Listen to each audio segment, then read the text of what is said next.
अरे कौन जोगिनिया जादू डरला सा हो दुबराए गइया राजा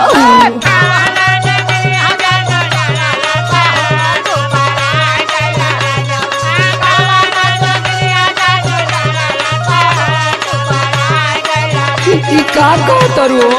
तार बात सुन के तो हमारा हार्ट अटैक आ जाए। आखिर भइल का बता के हमार बात सुनू न तारा आँखी से नदी बोई सुधिया तोहार हमके मारला हो